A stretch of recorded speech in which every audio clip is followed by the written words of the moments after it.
আপনাদের স্বাগত জানাই আমি আমার রাজনৈতিক বিশ্লেষণ শুনবার জন্য। বাংলাদেশের রাজনীতিতে দীর্ঘদিনের চর্চিত বিভাজন এবং অনিশ্চয়তা যেন নতুন মোড় নিয়েছে। শেখ হাসিনা সরকারের পতনের পর গঠিত অন্তর্বর্তী সরকারের নেতৃত্বে অধ্যাপক মোহাম্মদ ইউনূস, যার প্রতি দেশের একটি বিশাল জনগোষ্ঠী এবং আন্তর্জাতিক মহল এক ধরনের প্রত্যাশা এবং আস্থার প্রতীক হিসেবে তাকিয়েছিল, কিন্তু সময় যত গড়িয়েছে সেই আস্থা যেন পরিণত হয়েছে প্রশ্নে, আর প্রত্যাশা রূপ নিয়েছে চাপের, কখনো সরাসরি কখনো নিঃশব্দে। প্রধান উপদেষ্টার পদত্যাগ ভাবনা যতটা ব্যক্তিগত হতাশা থেকে উৎসারিত, ততটাই তার রাষ্ট্রীয় কাঠামোর এক গভীর সংকটের প্রতিফলন। 9 মাস আগে যে ঐকমত্যের ভিত্তিতে তাকে সামনে রেখে অন্তর্বর্তী সরকার গঠিত হয়েছিল, সেই ঐকমত্যের অবক্ষয় এখন চোখে পড়ার মতো।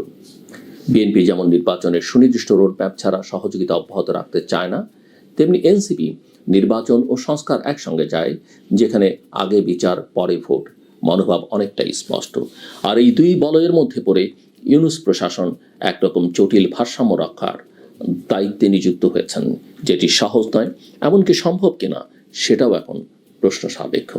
অন্যদিকে সেনাবাহিনীর অভ্যন্তরীণ অফিসার্স অ্যাড্রেসে সেনাপ্রধান জেনারেল ওয়াকারুজ্জামানের যে বার্তা উঠে এসেছে, তা শুধু একটি নির্বাচনের সময়সূচি নয়, বরং সেনাবাহিনীর ভূমিকা, সরকারের গ্রহণযোগ্যতা এবং প্রশাসনিক নিপুণতার ব্যাপারে এক প্রতীকী ঘোষণা।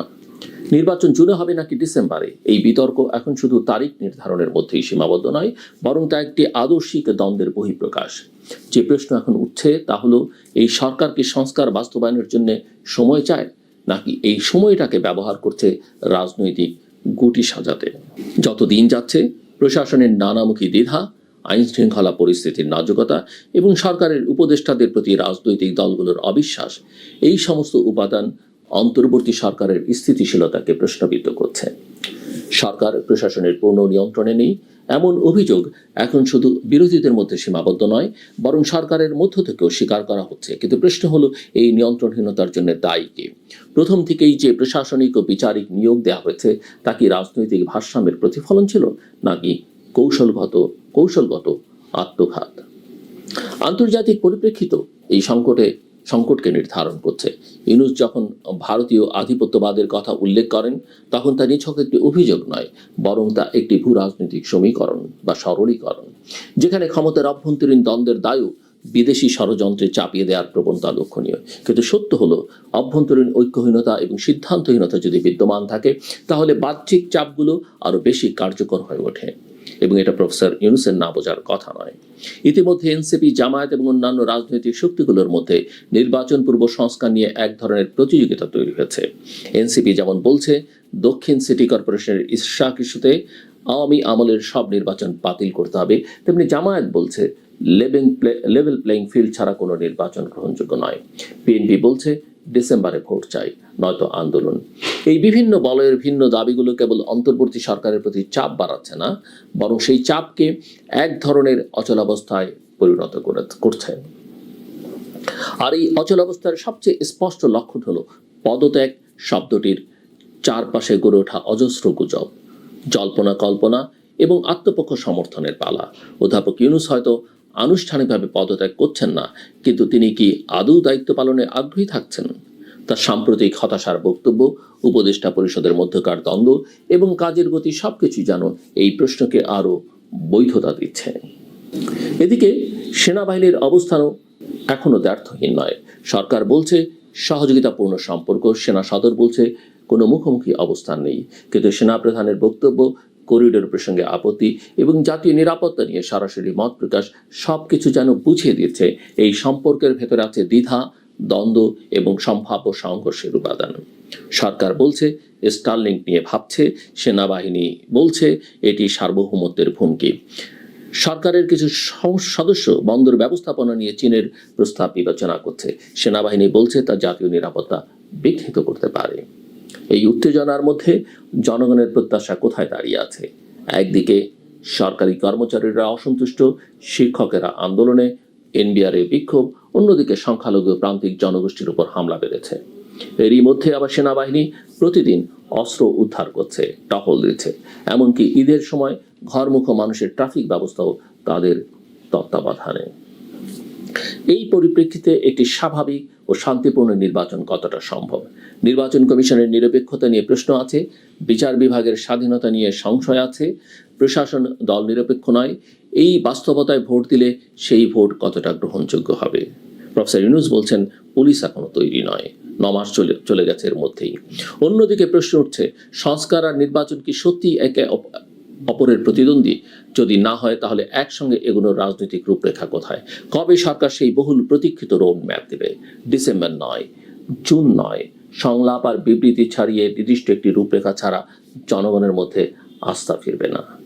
সময়ের সাথে সাথে একটি বিষয় স্পষ্ট হচ্ছে, এই সরকার যদি তার প্রথম লক্ষ্য সংবিধান সম্মত গ্রহণযোগ্য নির্বাচন বলে থাকে, তবে তার প্রতিটি পদক্ষেপ সেই বিশ্বাসযোগ্যতা প্রতিফলিত হওয়া দরকার। আর সেটি না হলে একসময় নিজের চাওয়া ও জনচাওয়ার মাঝে একটি পদত্যাগের ব্যবধান মাত্র থেকে যাবে। অধ্যাপক ইউনূস চাইলে এখনো দেশের গণতান্ত্রিক রূপান্তরের ইতিহাসে একটি গুরুত্বপূর্ণ নাম হিসেবে অবস্থান নিতে পারেন, কিন্তু তার জন্য তাকে যেতে হবে কেবল নীতির ধারক নন, বাস্তব সিদ্ধান্তের রূপকারও। এটাই তাকে হতে হবে। যদি তিনি এখনো দায়িত্বে থাকেন, তবে তাকে রোডম্যাপ দিয়ে দেখাতে হবে এই দেশ কোন পথে এগোবে।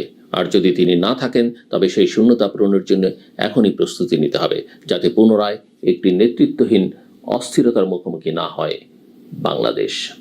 আজ যখন রাষ্ট্র, সমাজ, রাজনীতি এবং সেনাবাহিনীর মধ্যে ভারসাম্যের প্রয়োজন, তখন প্রয়োজন সত্যিকারের নেতৃত্বের, যে নেতৃত্ব সংকটের ভেতর থেকেও আশার আলো দেখাতে পারে। তাই প্রশ্নটা এখন শুধু পদত্যাগ করবেন কিনা তা নয়, বরং এই সরকারের হাতে সত্যিই কি আছে সেই নেতৃত্বের স্পষ্টতা, সাহস এবং সুনির্দিষ্ট লক্ষ্য? এটাই এখন প্রধান এবং একমাত্র প্রশ্ন। শেষ করবার আগে বলি, শিশুদের ভালোবাসুন। শিশুরাই আমাদের ভবিষ্যতের কথা আমি আগেও বলেছি।